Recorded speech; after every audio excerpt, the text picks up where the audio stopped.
Segunda-feira agora passada, eu sei que o Dani já fez aqui um complemento do trabalho que nós fizemos em Mendes. Apesar de não termos estado todos lá, eu quero dizer para vocês que nós estávamos todos lá.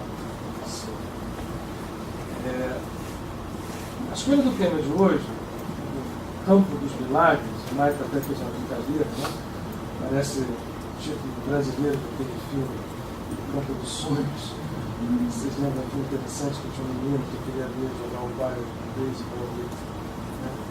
A sua força de vontade, ele constrói no campo, no momento certo chegam todos os jogadores, entre eles o bairro, né? É muito bonito. Então o Michael brincou, o Campo dos Milagres parece o Campo dos Sonhos.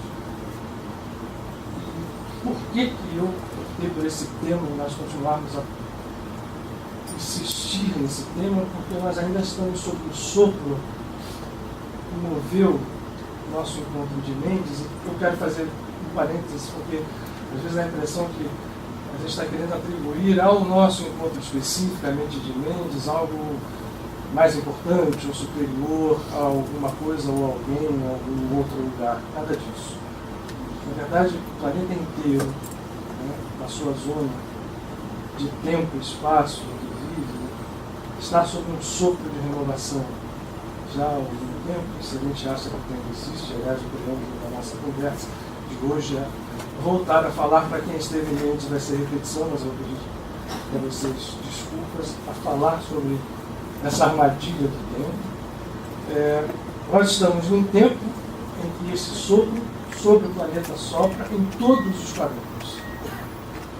Então, não é ser espírita, não é ser espiritualista, não é professar essa ou aquela fé, ou esse ou aquele sistema de crenças que vai nos diferenciar ou nos privilegiar em relação a esse sopro. A única coisa que faz com que nós tenhamos conexão total com esse processo, que possamos promover aquilo que se está estruturando pela própria força da vida que se move, e com ela nos movemos nós, é a nossa capacidade de, em consciência, estarmos ligados a isso, de realizar isto em nós e através de nós, porque quando falamos em realizar em nós, nunca nós devemos nos pensar apenas como um receptor capaz de receber, mas como um canal que recebe e ao mesmo tempo concede. Com um detalhe, que aí onde nós vamos começar a falar, em Campo dos Milagres, para que nós saibamos entrar definitivamente nisso que nós estamos chamando de Campo dos Milagres, é importante a inversão desse processo. Aliás, a inversão de alguns processos que nós temos vivido ao longo das nossas vidas, porque estamos articulados dentro de uma crença, dentro de um mundo, que no final das contas, o Otton leu muito bem hoje, ele é muito mais baseado em estruturas como o medo, por exemplo, do que em outras muito mais interessantes que estão à nossa disposição. Então, o que nós temos que fazer, na verdade, é fazer uma certa mudança de paradigma, uma certa mudança de percepção, para que saibamos que, para que chegue ao Campo dos Milagres, já vou antecipando isso antes do preâmbulo, é importante que nós façamos o movimento de doação em antecipação. Na verdade, muita gente espera receber para poder doar, espera receber para poder abrir a sua porta de canal, porque acha que não tem nada a dar. Isso é uma grande ilusão, talvez a maior de todas que a gente vive.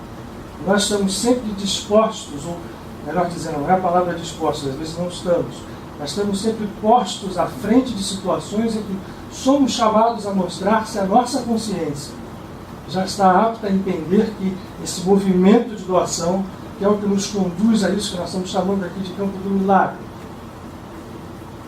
Se a nossa consciência está apta a fazer esse movimento para que depois, tudo aquilo que nós achamos supernatural, exceção, algo que acontece pela vontade divina, algo que acontece por uma vontade divina, pior ainda, privilegiada ou privilegiante em relação a alguém ou a coisas. Não é verdade. Esse processo que nós acreditamos anormal, quando esta consciência está desperta, passa a ser a única coisa. A palavra normal eu não gosto muito dela, porque a norma fala de média, de coisas semelhantes, e tem sido para nós esse processo quase que doentio, vivermos na média das coisas. Esse processo passa a ser real. porque na verdade ele é o único que é. Muito bem. Aí eu escrevi uma frase aqui, em hebraico, vocês estão vendo aqui, quem não conhece, um castiçal cheio de velhinhas. Não há melhor face para falarmos de oportunidades. Como tem sido aqui na casa, graças a Deus, ao longo desse tempo, momentos específicos em que estamos reunidos em momentos propícios para vários movimentos internos.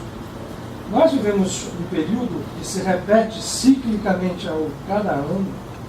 Quem não está vinculado especificamente, é muito importante que a gente frise isso, uma religião, uma tradição religiosa. As tradições religiosas contribuem com as suas percepções, com aquilo que foi trazido pelos seus grandes avatares, e nos fornecem essa tradição.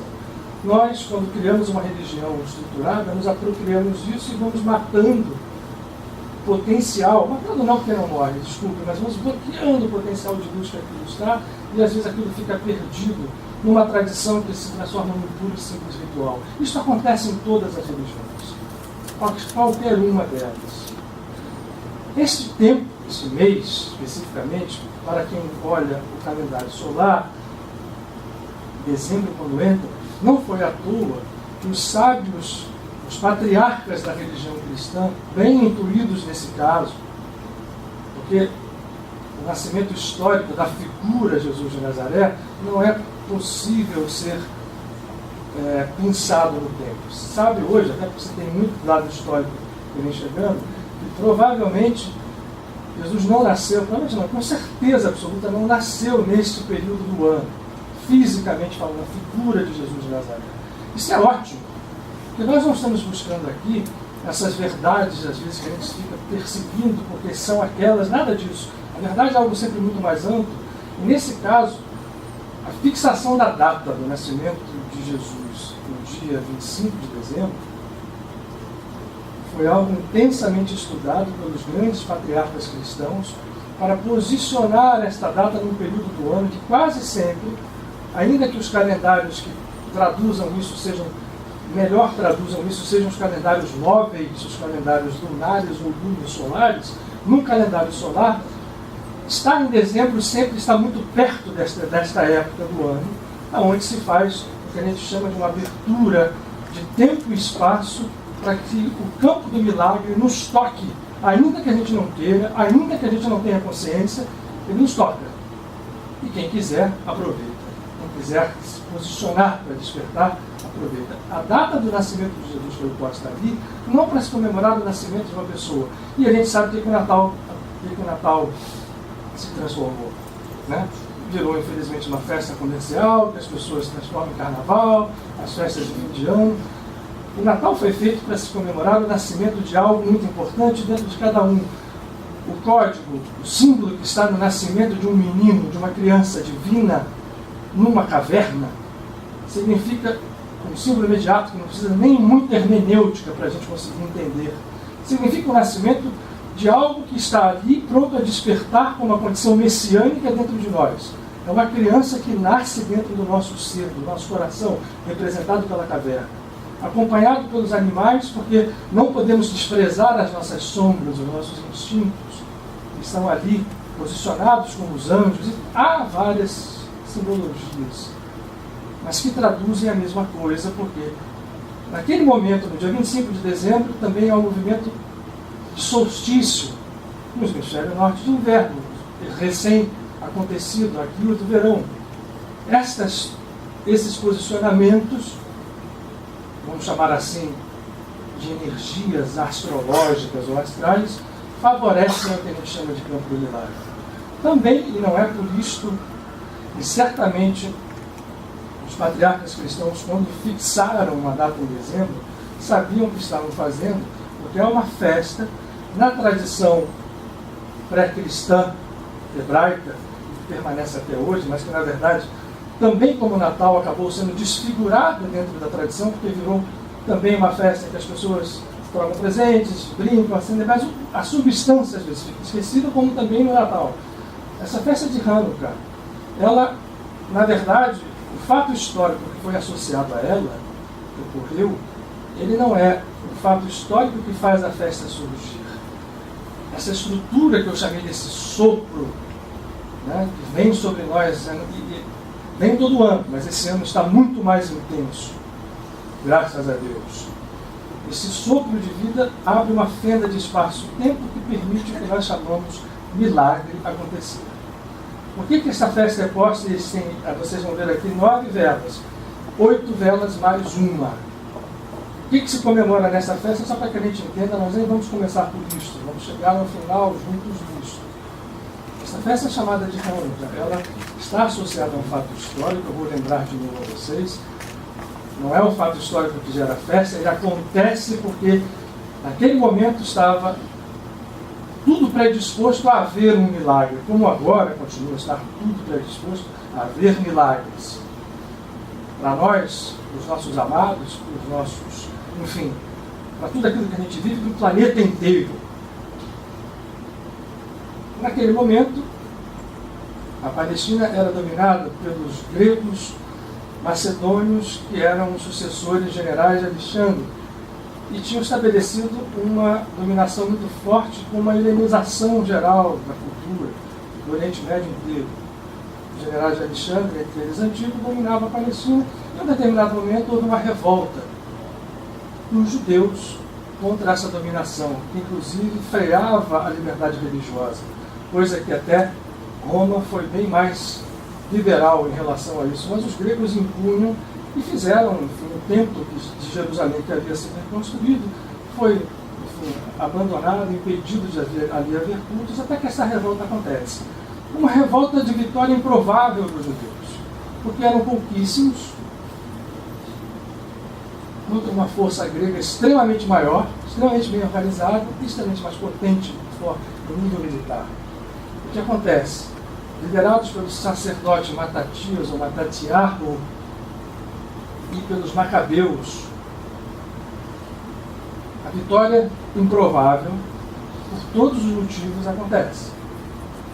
E os gregos derrotados, especificamente no dia em que se chama, nessa fase de comemoração do Hanukkah, o templo é recuperado e eles, os judeus em festa, querem fazer a rededicação ao templo. Encontram lá os objetos de cultos, entre eles a menorá, aquele candelabro de 7 braços que a gente conhece, e vão. A menorá se acendia com azeite, a original. Não era a vela que a gente conhecia, mas era uma lamparina de azeite, que a gente, quem tem a minha idade, a gente já conheceu. As pessoas mais novas tiveram isso alguma vez na vida. Mas é bonito. Não havia, quando viram, óleo que estava disponível dentro das normas sagradas a ser usado para se fazer, enfim, a rededicação em 8 dias. Desculpa, para fazer a rededicação. Só tinha óleo que durasse um dia, eles precisavam de mais dias. Pegou o seu óleo que durava um dia, é o que tem, vamos acender. O milagre está que esse óleo que durava um dia durou 8. E o número é muito simbólico. O que representa o 8? O 8, depois do ciclo de 7, o oitavo no ciclo de 7 é um nível que se sobe, uma transcendência que se atinge, é algo a mais, além da nossa realidade de morte. Quando dura 8 dias, está estabelecido o milagre. Esse milagre, então, é compartilhado por todo o povo e passou a ser uma festa. Repetindo, a festa não é a origem, a vitória, isso tudo não é a origem do processo. É porque tudo estava a favor e eles souberam se conectar com aquilo. Tiveram o milagre da vitória e tiveram depois o milagre de uma lâmpada que duraria um dia, durar 8. Muito resumidamente, esse é o processo. Nesta festa se comemora muito, a partir de então, sempre. Ela está citada inclusive no Evangelho de João, há uma passagem em que Jesus chega no templo no período da chamada festa da dedicação, que é o Hanukkah. Jesus vai ao templo e naquele momento ele está sempre muito questionado pelos sacerdotes do templo quanto ao que ele era. O que ele fazia, o que ele queria, qual era a sua função. E ele tentando explicar para todo mundo que ser Messias não era algo que apontava para uma pessoa, apontava para um estado de consciência. Depois ele vai deixando isso sempre muito claro depois.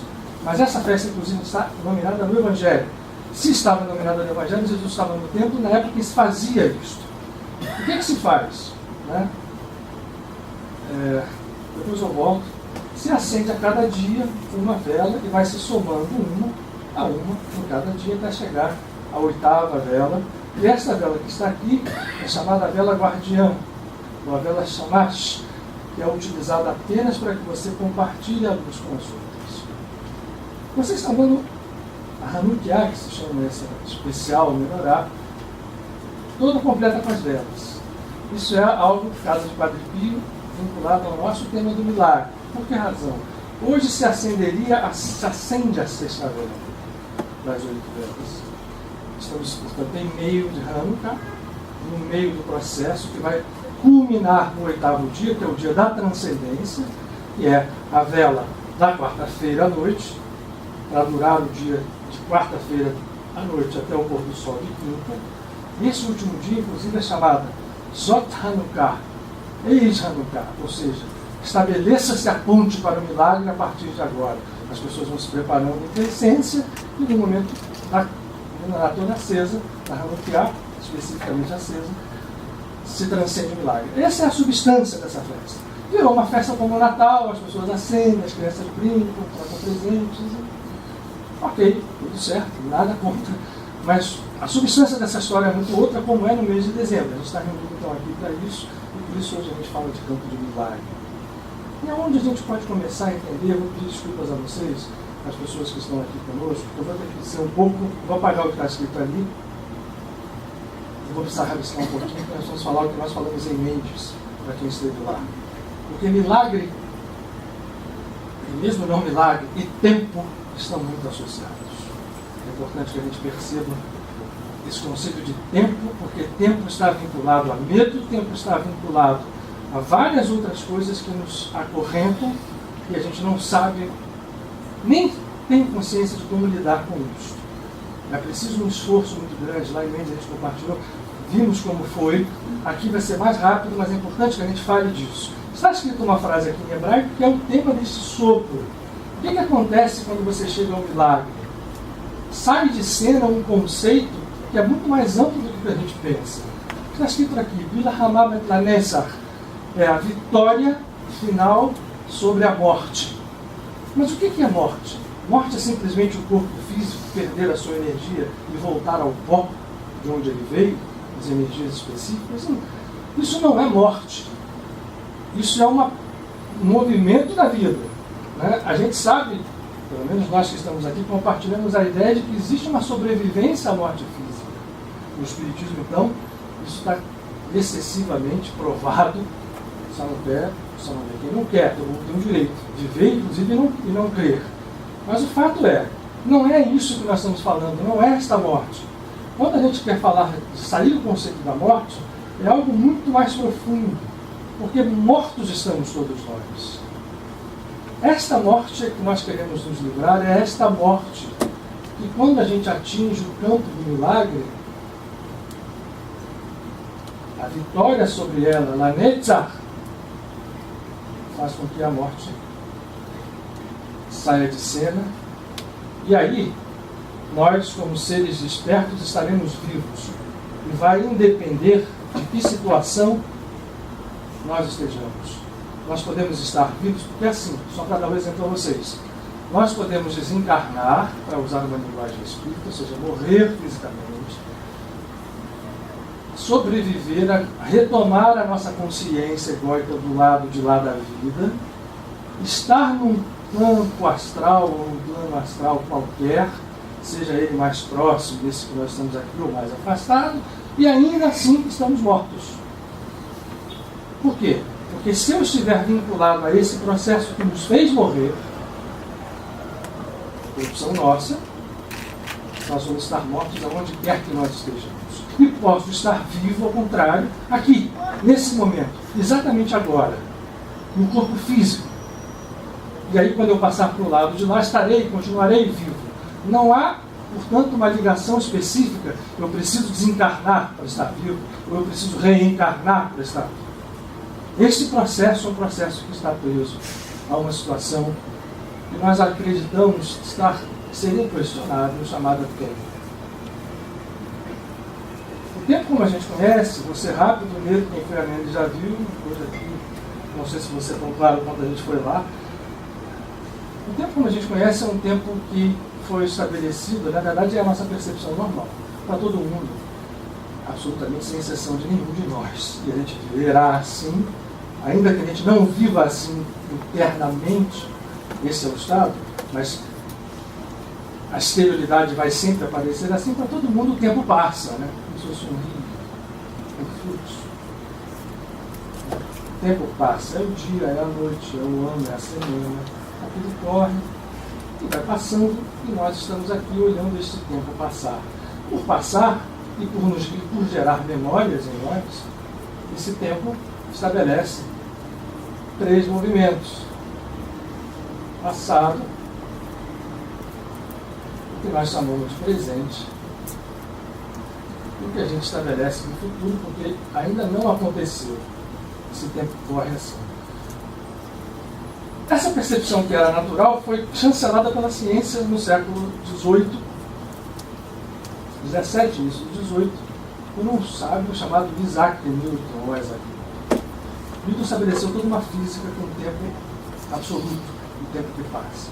Tudo bem, vai ser muito rápido, essa história valeu, continua até valendo, né, para nós que temos relógios e temos tudo, até que chegou um outro missionário dentro do campo científico chamado Albert Einstein.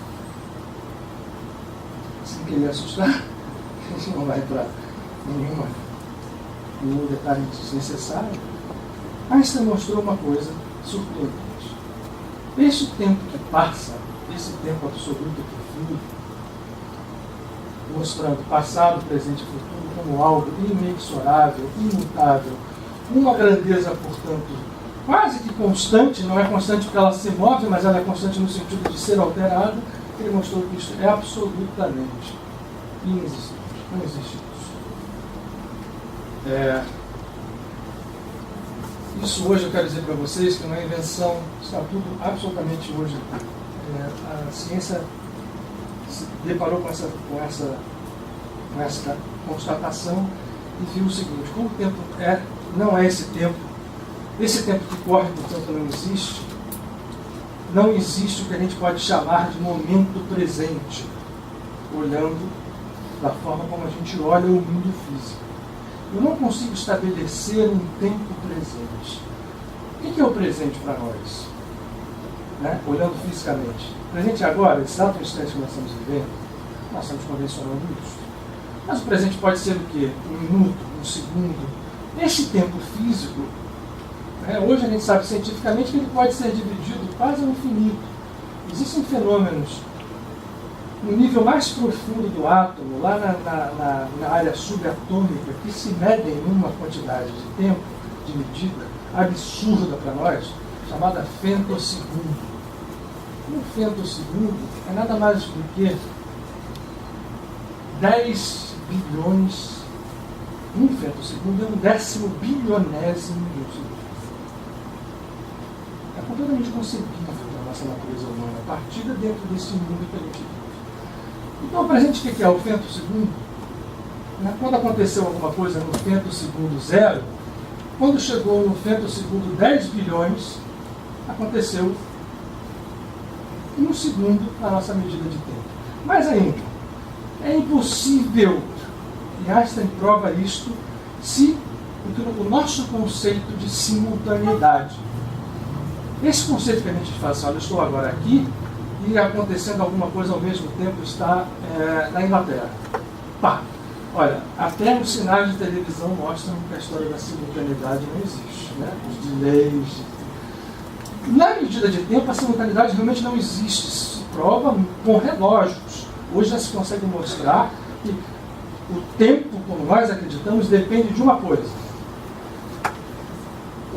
Absolutamente só de uma coisa: velocidade. Portanto, dependendo da minha velocidade e de onde eu estou me referindo, o tempo passa de uma ou de outra forma diferente. Eu não consigo, por exemplo, dentro do nosso quadro físico, dizer o seguinte: nesse momento existe alguém em Marte e esse alguém vai fazer uma refeição na mesma hora do que eu. A gente pode imaginar, são agora né, 15 para as 9, às 9 horas daqui, o cara de Marte vai chegar na mesma hora lá, que eu não sei qual é, e vai fazer a refeição. Esta simultaneidade, fisicamente falando, não é possível. Por quê? Porque, fisicamente falando, existe algo que transporta a informação, chamado velocidade da luz. E a velocidade da luz vai demorar um tempo para chegar de Marte até a Terra, mas só daqui para a Terra, 8 minutos, na verdade. Mas se eu estiver fora da Terra, num outro, num foguete, vai ser diferente. Então, quando o sujeito fizer um movimento em Marte, e quiser aqui na Terra ele saber, é impossível traçar o que a gente chama de simultaneidade. Pô, mas todo mundo tem esse conceito intuitivo de simultaneidade, não é verdade? Imagine isso o seguinte, pensando que existe alguém sentado em Marte agora, e essa pessoa vai agora fazer uma coisa, e eu aqui imediatamente sei e vou fazer a mesma coisa ao mesmo tempo. Né? Na nossa cabeça isso não é possível, dentro do nosso conceito de percepção. Vocês sabem o que vocês estão fazendo quando pensam assim? Vocês estão transcendendo o tempo, estão transcendendo a velocidade da luz, estão transcendendo todos os limites e chegando a um dado inicial dentro de cada um de nós, que nós nascemos com ele, que é a percepção do tempo como ele efetivamente é. O tempo que passa não existe. Hoje a própria ciência diz o seguinte, existe um grande bloco, que a gente poderia chamar de eternidade. Só que a eternidade não é como a gente imagina, um tempo que corre milhões de anos. Isso não tem nada a ver com a eternidade. O que é a eternidade? É um estado onde a gente podia arbitrar, já que o tempo variasse com a velocidade, em que a velocidade é infinita. Se a velocidade é infinita, algo que tem velocidade infinita é algo igual a algo que não se move, tá certo? Se eu tenho velocidade infinita e quero sair daqui até lá e voltar, eu estou parado no mesmo lugar, mas me mexi e voltei. Esse conceito de velocidade infinita nos ajuda o quê? A perceber que o que a gente entende como passado, presente e futuro não é o tempo que se move. Somos nós que estamos nos movendo. Isso é que dá a ilusão de tempo que passa. Quando a gente abdica desta intuição que nós temos de que o tempo é realmente algo que pode comportar uma eternidade, por ter esse conceito faz parte da nossa natureza divina, não vai sair de nós. Por isso a gente fica, pô, como é que não pode ter um agora aqui em Marte ao mesmo tempo e lá? Ora, pela teoria física, a bagunça é total. Eu não consigo organizar fisicamente nada que pareça com o agora. O agora só pode ser entendido quando eu subo de nível e vou para esta concepção. Qual é o subproduto que isto causa? A história que a gente acredita ser imutável, de passado, de presente e futuro, ela é abandonada por nós, especificamente esse presente aqui, limitado. E o nosso presente passa a ser algo que contempla esse processo como um todo. Por que isso é bom para a gente? Quando a gente entra nesse campo aqui, nós começamos a entrar no que a gente chama de campo do milagre. O que é um milagre? É algo que foge à natureza normal das coisas. O milagre é alguma coisa que acontece contra tudo que é esperado. O milagre é alguma coisa que rompe certas crenças que nós temos.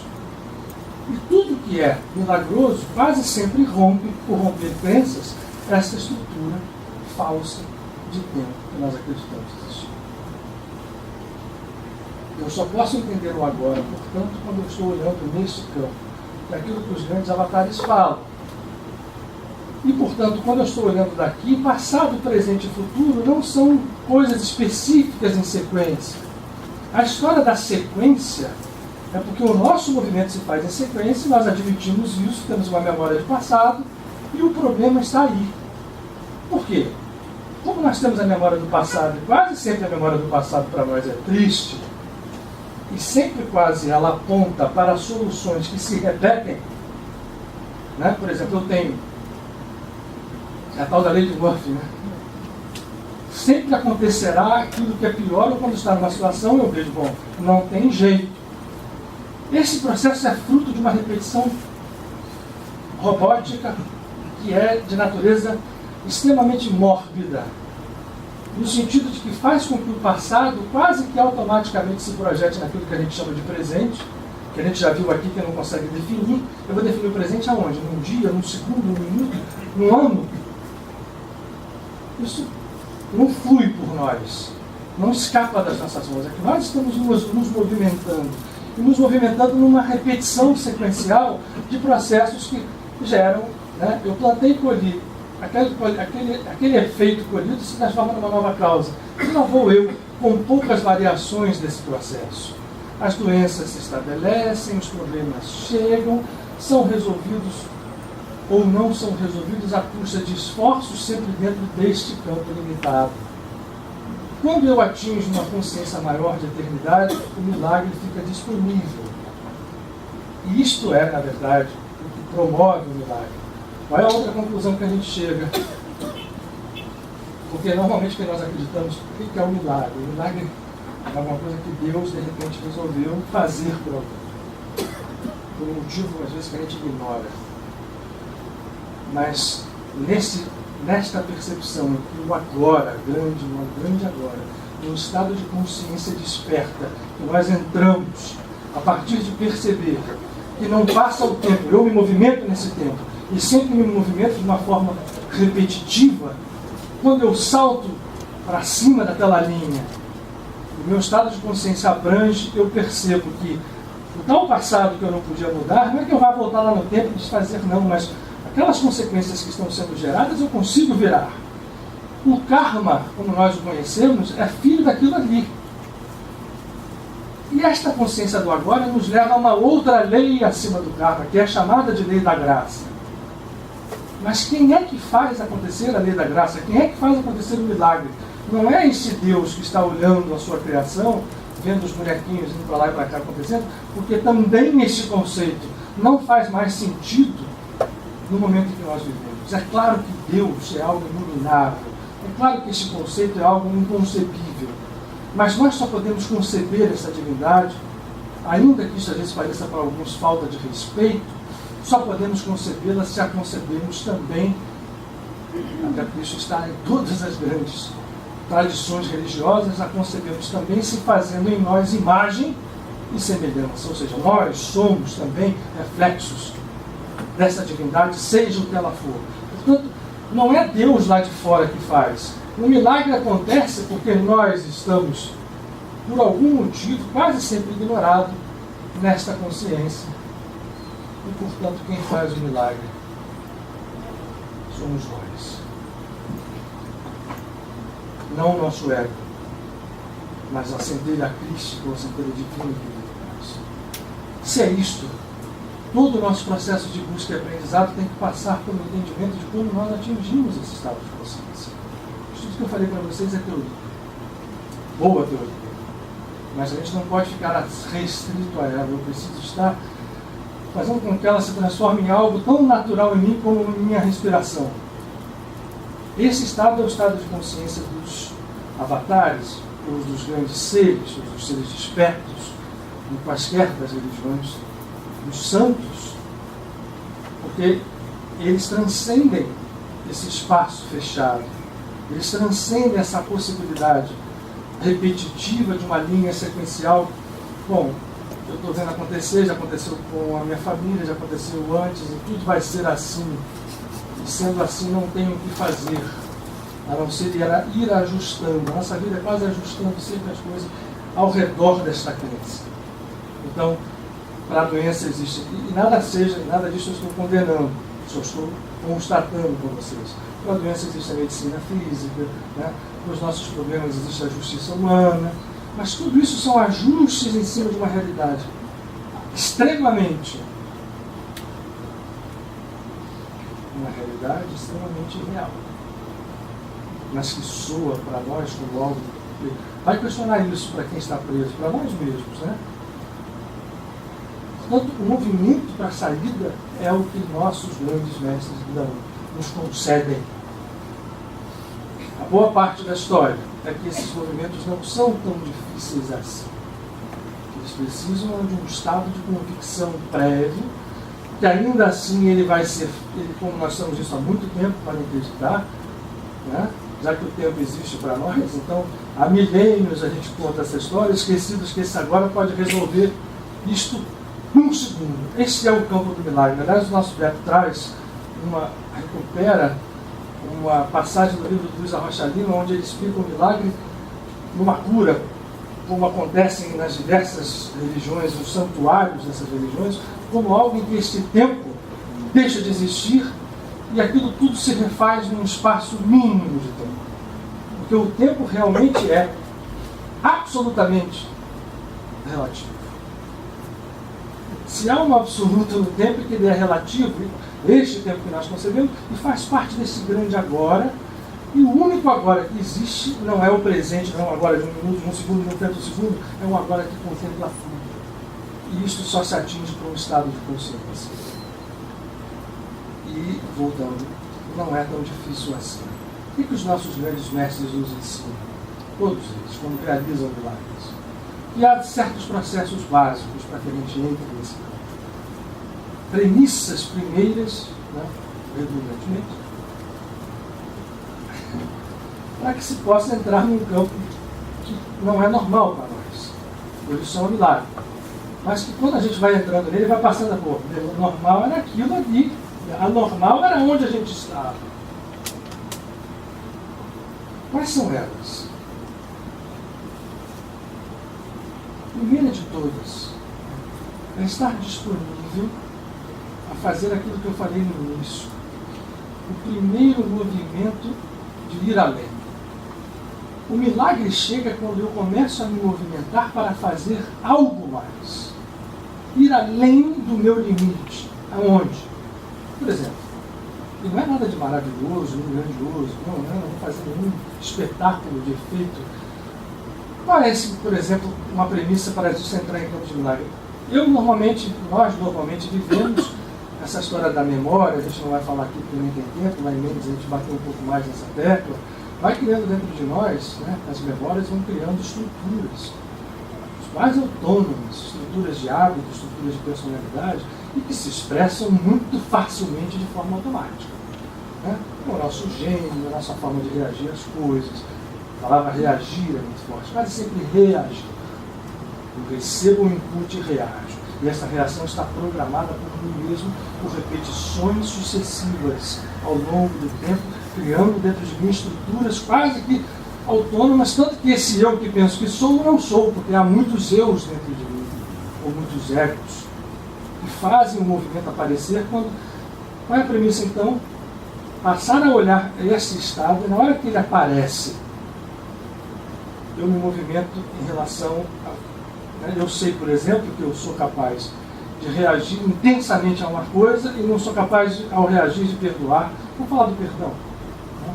Vamos falar da compreensão. É muito difícil para quase todos nós estarem imediatamente numa situação de não julgamento e de perdão. Muito difícil. Para quase todos, excessivamente, sem exceção nenhuma. Né? Faça uma autoanálise rápida, sempre aquela brincadeira do Pai Nosso, que a gente reza, os cristãos hoje em dia, ser uma oração que a gente descaradamente mente para o Altíssimo, né? Porque a gente fala assim, né? Perdoai as minhas ofensas, assim como nós perdoamos aqueles que nos têm. Enfim, a premissa passa então porque nós começarmos a fazer coisas além. Eu sou chamado a colaborar, sou. Até um ponto eu vou mais além. Eu sou chamado a perdoar, até um ponto eu consigo, eu vou mais além. Eu sou chamado a compreender, até um ponto eu consigo, eu vou um pouco além.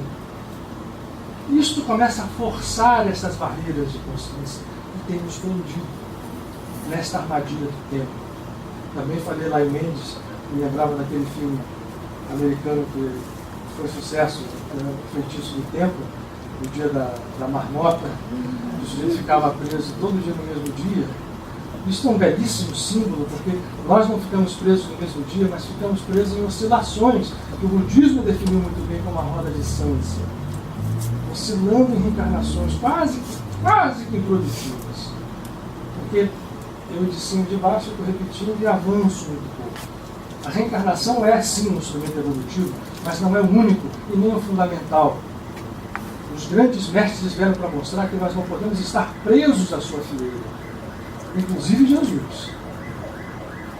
brincou com um dos sábios, esse médico que procurou para fazer aquela série de perguntas: o que eu tenho que fazer para nascer? Jesus fala assim: é importante você nascer outra vez. E aí ele fala: o que é nascer? Voltar para a barriga da minha mãe e nascer de novo? Ele diz assim: tudo bem, você está falando uma coisa, porque você é um sábio de Israel, você está questionando isso? Ora, eu não estou falando disso, eu estou falando de outras coisas, são as coisas réis do homem. Você está empacando, por que você não. O resto você não sabe, não é esse o nascimento. Eu falo de nascimento, sim, da água e do espírito. Renascer da água, que é a carne, nosso corpo físico tem 98% de água, é importante, mas mais do que isso é renascer do espírito. Esse é o renascimento que eu estou pedindo, estou mostrando para vocês. Porque na época de Jesus, a reencarnação é indiscutível. Outra coisa também, quando o espiritismo apareceu, parece que a revelação da reencarnação foi uma coisa nova. Afinal de contas, foi só voltar para uma civilização que estava completamente morta no Ocidente, quanto a uma visão, né, mais lógica, explicando a vida, mas isso jamais foi o último passo. E, infelizmente, muitos dentro do espiritismo se agarraram nisso, né, eles se agarram em tudo, e ficaram com aquela história ali, né, de que a reencarnação era a grande novidade. Olha, no Oriente, em todas as civilizações, isso já era fartamente conhecido, inclusive dentro da igreja cristã. Esse é outro papo, esse foi um conflito de formas de pensar dentro do cristianismo. Não é o nosso papo aqui. Ora, esta lei que nos prende à reencarnação pode ser vencida por uma outra lei, que é o estado de consciência desperto. Isto faz com que o milagre aconteça. Todos os grandes realizadores de milagre batem nesta tecla quando estão fazendo o milagre. Vamos voltar ao mais conhecido, que é Jesus. É tudo uma questão de percepção mesmo. Aquela história, a mão em frente ao olho pode tapar o Everest, dependendo do ângulo que eu coloco, do ângulo que eu esteja. Isso não quer dizer que o Everest inexista e que esta mão, efetivamente, tem alguma condição de fazer isso. Mas para nós, para aquele que, né, põe a mão à frente, isso pode funcionar como realidade por um tempo. É um símbolo imperfeito, mas muito próprio para quando a gente entende esta realidade, nós estamos pondo alguma coisa à frente, é essa percepção temporal, que o tempo passa e não que nós nos movimentamos por ele, é esta percepção do entendimento que não é o completo de que o agora possa ser trazido para dentro desse nosso espaço-tempo. Não existe agora aqui. O agora tem que ser visto em algo muito mais amplo. Isto nos ajuda, porque quando a gente entra nesse algo muito mais amplo, eu consigo entrar dentro do campo dos milagres, e todos eles fizeram isso. E qual é a outra premissa? É a história da fé. Que não tem nada a ver com crença. Fé não é eu acredito em Deus, eu acredito em Jesus, eu acredito em Moisés ou em Cristo. Fé é um movimento interno da alma, é um estado interno da alma, melhor dizendo, em que a passividade e a atividade se fundem. É uma passividade porque eu estou abrindo a minha recepção, mas ela tem um caráter ativo extremamente presente. A fé pode ser muito bem referenciada a esse estado de equilíbrio que no tal vem no símbolo do Teidi, onde você funde os processos e se torna tão potente internamente que você não precisa, às vezes, agir externamente. Esses estados de consciência foram definidos de sua maneira específica por cada um dos avatares, como, por exemplo, Krishna, que deixava muito claro: olha, você pode ser o maior dos pecadores, mas se o seu estado de consciência estiver unido a mim, Krishna não é a figura física, como Jesus não é a figura física, mas a consciência de Krishna, você estará liberto. A libertação é outra palavra que se encaixa profundamente no campo do milagre. Libertos precisamos estar de tudo, principalmente do estado de morte que nós vivemos. Aconteceu isto, o resto vem. É como se eu criasse um estado de pressão negativa. A fé, por isso eu digo que ela é passiva. Pressão negativa, vocês, por exemplo, peguem,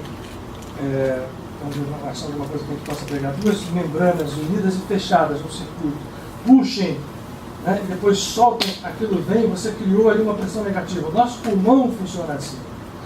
Né? A gente pensa que puxa o ar para dentro do pulmão, mas o que acontece é, quando a gente puxa o ar, o meu tórax se dilata, as pleuras, que são duas camadas que estão coladas, sem nada entre elas, ar nenhum, quando entra ar da pleura é problema, é doença, na verdade chama-se pneumotórax. A pleura estica, abre o espaço, que estava virtual até então, o pulmão que está comprimido vai ser puxado por aquela pressão negativa, porque o ar que está lá fora tem uma pressão maior e ele força a entrada dentro do pulmão. A fé é isto. Eu abro uma pressão negativa em relação a esta realidade que está me prendendo. É como se eu estivesse preso naquela linha e de repente eu abri aquele espaço e vum! E quando acontece isto, geralmente em algum nível o milagre passa a acontecer. Os milagres podem ser espantosos, como a gente encontra, mas podem ser milagres simples no dia a dia da nossa vida. E é assim que quando a gente entende que o milagre somos nós que fazemos, é que esta lei começa a funcionar. As pequenas coisas, as pequenas coincidências, as pequenas sincronicidades, os movimentos que a gente imaginava não serem possíveis começam a ocorrer. Ou às vezes, de tal forma o movimento interno da gente que vem uma coisa grandiosa. Né? E todos mostraram isso. O Buda cansou de fazer milagres, Jesus cansou de fazer. E quando ele fazia, ele chegava e dizia assim: a tua fé movimentou.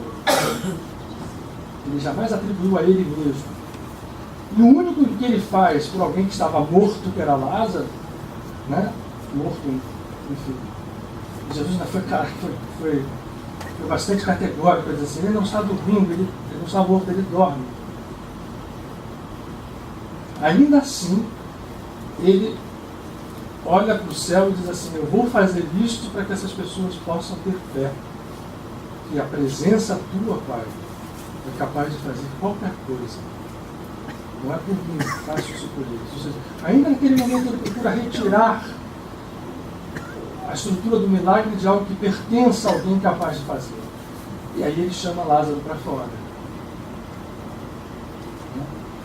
Dá um grito, acorda, sai, vem para fora. Ou seja, sai dessa prisão de tempo, espaço, reencarnação, morte, portanto, e vem para a vida. Nós todos estamos sendo chamados à vida a todo momento. Agora é o tempo da salvação, como eu disse no início. Não é nunca ontem, nem amanhã, nem foi depois. Nem será depois. O futuro...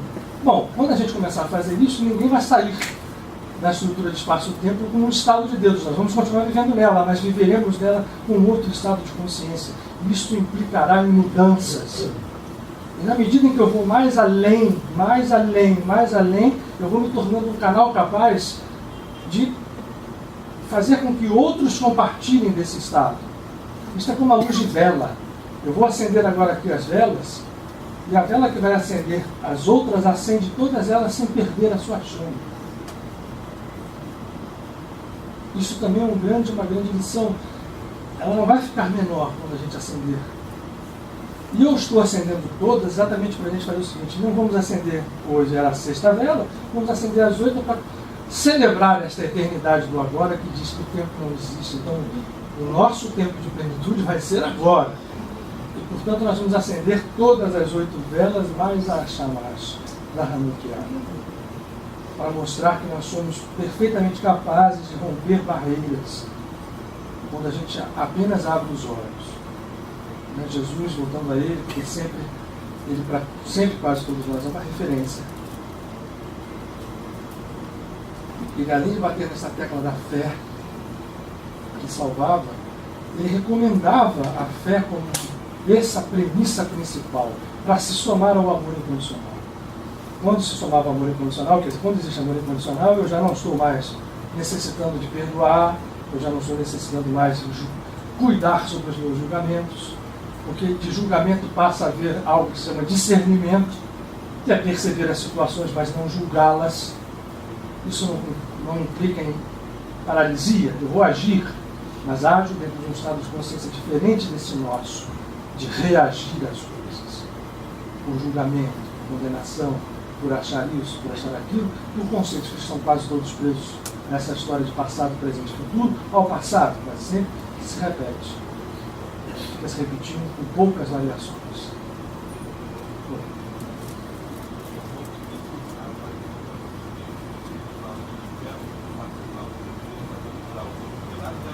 Claro. O agora existe, está tudo acontece. Quando eu entro nesse estado de consciência, o Manuel está falando de Joel Goldsmith, que foi um dos grandes mensageiros nesse tipo de realidade para a nossa era. Hoje nós estamos mais do que nunca capazes de entender isso, até porque temos, eu falei aqui, 10 minutos, mas o auxílio de conceitos que foram trazidos pela ciência, de forma surpreendente para certas pessoas. Mas eu contei isso até em Mendes. Vocês já repararam uma coisa? Agora me veio aqui a cabeça, é bom lembrar. Existem hoje super câmeras. Quando você vê aquela, o Fantástico mostra aquelas coisas em câmera lenta, né, que você vê a bala vindo, furando. Por que aquilo acontece? Porque você tem câmeras que disparam quadros. O que é um filme? O filme são vários quadros estáticos que são passados em movimento, nos dando a ilusão do movimento. A câmera também funciona assim, né? O universo é digital, de uma certa forma. Mas quando você acelera esse quadro, você consegue perceber as coisas como se estivesse se movimentando devagar. Vejam como é aparentemente paradoxal. Quanto mais eu acelero o quadro, mais eu estou trazendo aquele ato em movimento para algo muito lento. As supercâmeras cada vez maiores hoje nos surpreenderam com um fato, que eu contei lá em Mendes, conto aqui de novo. As últimas supercâmeras nos trouxeram uma surpresa. Nos mostraram uma coisa surpreendente. Uma das supercâmeras mais velozes, não sei qual é a velocidade, não sei repetir para vocês, fotografou um laser. E se percebeu o seguinte: ela fotografa o laser a luz quase meio assim, tão veloz que ela é, e aí faz uma coisa mais surpreendente ainda. Ela vai fotografar, o laser sai, o quadro é o seguinte: ele sai, bate no espelho e volta. Em um determinado momento, a câmera fotografa por, sei lá, um segundo de tempo, o laser voltando antes dele bater. Quer saber? Isso não é conta-caixinho, isso não é nenhuma posição de um ser espiritual, não, isso é dado físico. Hoje se trabalha intensamente sobre esse processo. É o seguinte: se isso existe, realmente a nossa condição de tempo, passado, presente e futuro, pode ser trabalhada por nós, por esse estado de consciência. E eu, para chegar a ele, as premissas são essas. Eu preciso abandonar o meu estado atual. E o nosso estado atual basicamente está em cima de quê? Medo, julgamento e ações baseadas nesses dois estados. O julgamento leva quase sempre a uma condenação, e quase sempre a uma reação em cima de processos em que eu vou pagar com a mesma moeda, em que eu vou... Imagina o número de atitudes. Isso gera tudo que nós vivemos, gera esse caos que nós vivemos. E não é uma vida só, não é algo que pode... Porque como o tempo para nós se transforma em realidade, essa história tem que ser medida em reencarnações. Novamente a história boa, o milagre pode acontecer. E só para terminar, falei Jesus, a gente falou de coisas, mas é muito claro que o movimento espiritual, desde o século XIX, de todos os mensageiros, o Manuel citou um, Joel Goldsmith, mas nós podemos falar de Paramahansa Yogananda, nós podemos falar de grandes mestres cabalistas, nós podemos falar, de grandes mestres que se baseiam na cultura oriental, além de Yogananda, de grandes mestres cristãos, né? Alguns com uma simplicidade absurda com a Teresa de Jesus, para mostrar que o processo da vida não passa por aquela concepção de que o passado nos leva a que nós somos pecadores e culpados e precisamos... Olha, é só vocês olharem. Vamos olhar dentro de uma religião extremamente voltada para isso, que é a religião católica. No século XIX para cá, Maria aparece algumas vezes, e para todas aquelas crianças ou jovens que ela aparece, ela propõe algo, que é a condição, ou a possibilidade, ou a realidade, melhor dizendo, de que se modifique as estruturas em que a gente vive. Lourdes. Vamos começar com Catherine Labouré, em Paris, quando Nossa Senhora das Graças aparece para ela. Ela não diz nada além do seguinte, né? Essa é um exemplo da visão de Catherine, em 27 de novembro, né? Foi agora, essa semana que passou. Quando ela viu isso aqui como se fosse aquelas faixas de laser, que tinha uma luz e uma faixa escura. Uma luz e uma faixa escura. Isso chamou muita atenção dela. Ela pensou, por que está aparecendo a mão dela e tem uma faixa de luz cheia de pontos, de traços escuros? Nossa Senhora, lendo o pensamento de Catherine, diz para ela, isto são as graças que as pessoas não querem ou se esquecem de repetir. Ele está se propondo o seguinte, o quê? A graça é capaz de vencer o pecado. Ela volta a aparecer em Lourdes. Aparece com uma menina e há um milagre atrás do outro. E depois chegou um auge e hoje perdeu a intensidade. Por quê? Porque Lourdes virou praticamente, né, um empório comercial. É preciso que a gente abra esse espaço ali para poder chegar ao cerne da espiritualidade. Mas para quem não tem aquela perseverança interna, mas logo que ela apareceu, era uma cura atrás da outra. Bernadette cavou uma fonte com a mão, está até hoje lá, e essa fonte foi curando pessoas. Um dos médicos que a gente falou também, que estudou isso intensamente, entendeu que havia algo, que é outra premissa para nós entrarmos nesse estado popular, me lembrei agora, um médico francês chamado Alexis Carrel, e diz o seguinte, há uma coisa chamada estado de oração. O que é o estado de oração? É um estado de consciência em que eu percebo que a oração, a conexão com o divino, é algo tão natural como um sentido que eu tenho, algo que me permite entrar em contato com essa natureza superior, além das barreiras que me prendem. Por isso a oração tem poder. E tem mesmo.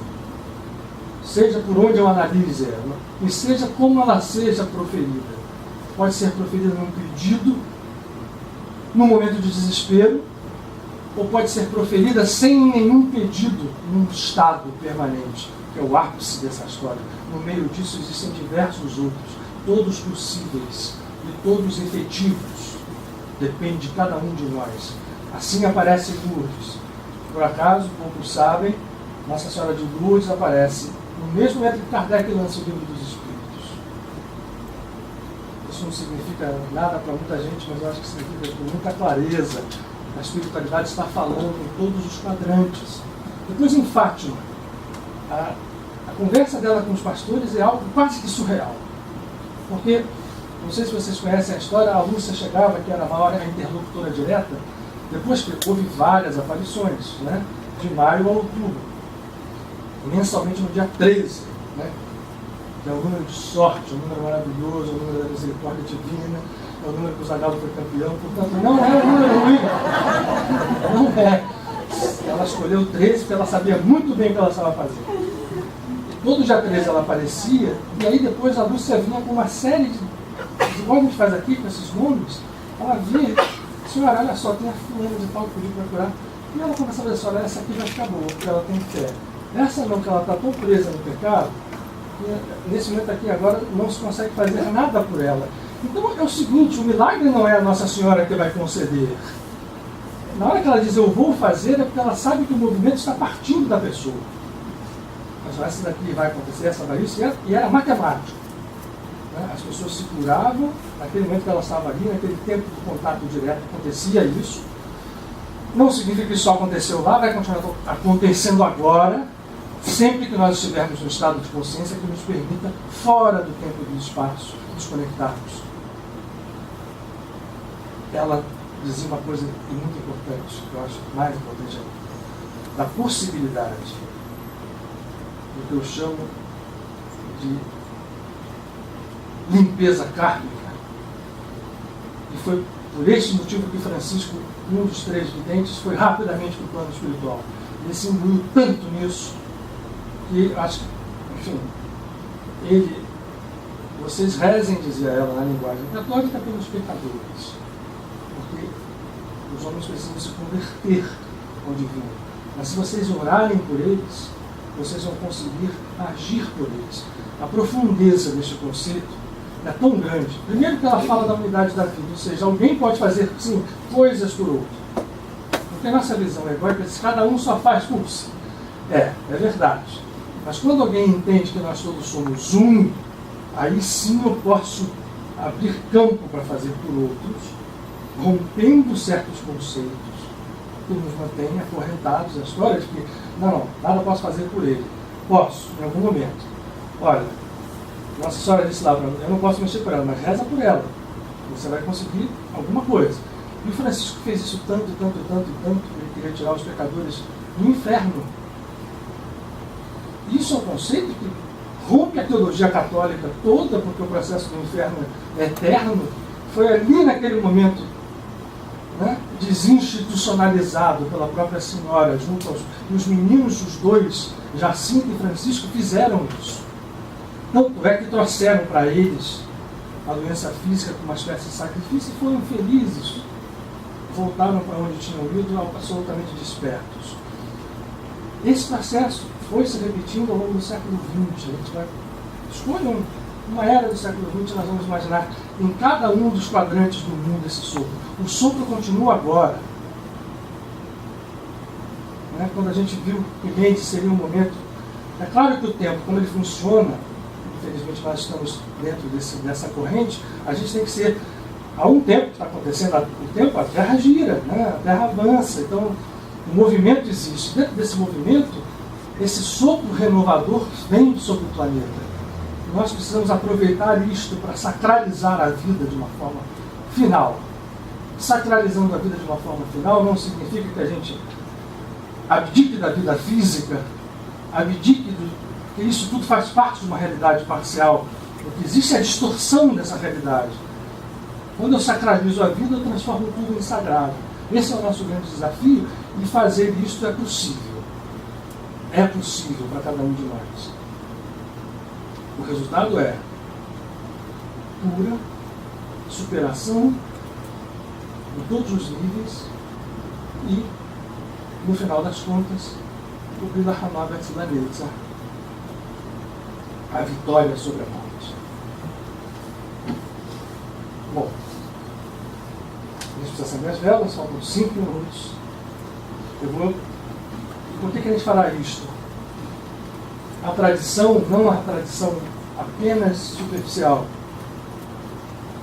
diz que quando a gente acende cada uma dessas velas, você conecta com um estado de energia, um estado de consciência específico, até que quando todas estão acesas, é o momento em que se manifesta a grandeza do sagrado, através daquela luz que está aqui. Portanto, o que eu vou pedir agora, sem que a gente faça mais nada, porque o tempo também tem que ser respeitado, é que vocês todos se concentrem, que a gente bote uma música, e que a gente acenda essas luzes. Eu acenderei, mas estou fazendo isso em conjunto com todos vocês. E com todos aqueles que não estão conosco. Tem ficado muito claro que a casa de Padre Pio, não por ser melhor do que ninguém, tem recebido não só muitas pessoas para poder auxiliar, mas muitas pessoas para compartilhar desse processo, desse movimento de acordar. E dentre eles, pessoas cada vez mais jovens. Hoje, por exemplo, aqui, foi uma experiência, para mim, inesquecível de ver pessoas de 8 anos de idade, há 20 e poucos anos, todas mostrando com clareza que nós estamos naquele tempo que o profeta Joel fala, né? Vossos jovens terão sonhos, os adultos, vossos adultos terão sonhos, os jovens terão visões. Nós efetivamente chegamos a esse ponto. Não importa qual é a linha, não importa, realmente não importa. Escolham o que quiserem, mas não percam a chance de estarem nesse momento na busca desse despertar espiritual, e isto vai fazer diferença. Não só na nossa vida, na vida de vocês, mas faz diferença na vida do mundo.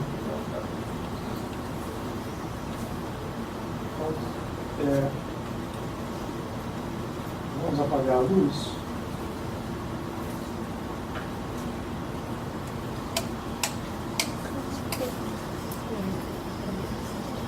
Eu não sei se eu consigo colocar essa marcha aqui no meio sem queimar. Não sei se vou conseguir. Mas Pode apagar os luzes, por favor.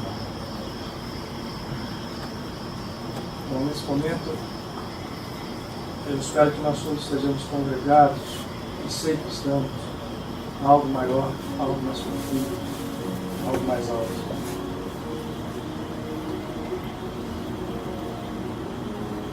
As luzes que vão ser acesas, pequenas luzes físicas, sejam elas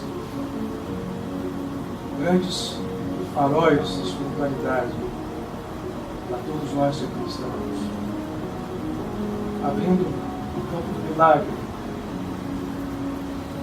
Uma história inesquecível do profeta Eliseu com Elisha. Ele, chegando a uma casa, encontrando uma viúva oprimida por dívidas, por pressão de credores, tendo apenas o seu filho pequeno e nada, ao menos a sua visão, e pedindo e rogando que o profeta intercedesse por ela. Ouve do profeta a seguinte frase: o que você tem em sua casa? Aquela surpresa no primeiro momento, quase imediatamente, automaticamente dizendo nada, lembra que possuía um pequeno vaso com um pouco de azeite. E diz isso ao profeta, que também lhe fala: pois traga, e além disso, traga todos os vasilhames que você tem. Peça às suas vizinhas que tragam os delas e que te emprestem. Pegue este azeite. Depois que eu clamar a consciência do Altíssimo, derrame este azeite no primeiro dos vasos vazios. Ela, certamente imbuída da fé, traz as pilhas de azeite e, ao derramar aquele pequenino vaso na grande talha vazia, vê que aquele vaso vai enchendo com azeite que vinha em milagre, que foi capaz de encher todas as talhas, e teria ainda mais enchido se mais houvesse. Esse símbolo mostra que o milagre passa por nós estarmos atentos para aquilo que temos, porque sempre temos, porque somos capazes, de confiança absoluta, de movimentar para dar. Seja em que nível for.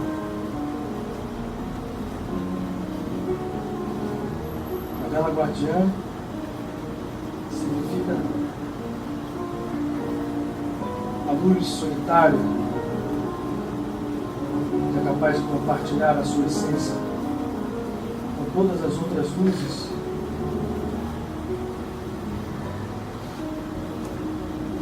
E nesse momento são acesas, uma a uma.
a sua luz. E ao contemplá-la, nosso olhar se preenche da presença divina. E em nós, o milagre abre espaço, abre caminho. Seja qual for o nosso estado de consciência, seja qual for a força do nosso medo, da nossa dúvida, que apenas a emular a certeza, aquela que move montes, aquela que faz com que pecados sejam perdoados, aquela que faz doenças sejam curadas, aquela que faz decretos serem anulados, julgamentos serem desfeitos pela força única da luz e do amor. Esta luz que é plena e única penetre em nós e através de nós, em nossas vidas, nas vidas daqueles que amamos, na vida do mundo. Porque, nas palavras inesquecíveis, naquele que mostrou que dentro de cada um de nós existe um Messias, o Espírito Santo Consolador, que vem e nos revela a verdade e nos liberta. Ele diz: eu sou a luz do mundo, mas vós sois a luz do mundo. Há só uma coisa a ser feita: brilhe,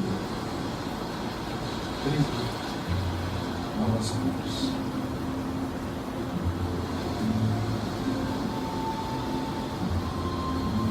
Nesta casa de Padre Pio, o brilho dessa luz se transforme na guia para nos livrar e nos libertar definitivamente das amarras do ego, de buscarmos uma superioridade onde nada existe além da presença, porque como pobres no espírito, é que recebemos a plenitude, porque primeiro é preciso se fazer pobre para depois compreender que a grandeza, a real grandeza, a verdadeira grandeza está no Cristo em nós. Glória que traduz a esperança que jamais morre.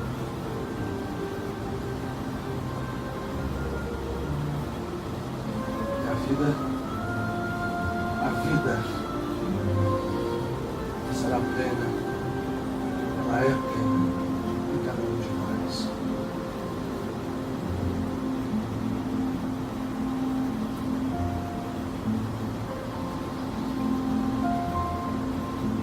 Que a Mãe Divina, o Arcanjo Santo Alfonso, que continua a levar as nossas orações ao alto, vibrem sobre nós.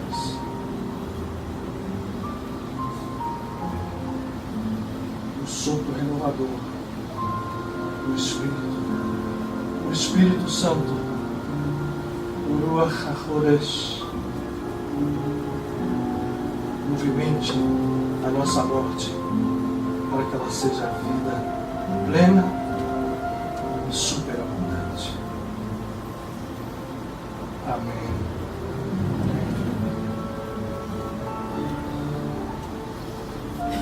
Obrigado a todos por esse ar-condicionado aqui, que foi a nossa dificuldade. A fé de vocês conseguiu. Gente, Hanukkah Sameach, que dezembro seja um mês de milagres e de luzes para todos nós, de vitórias espirituais. Que a gente esteja reunido aqui sempre ainda com Deus.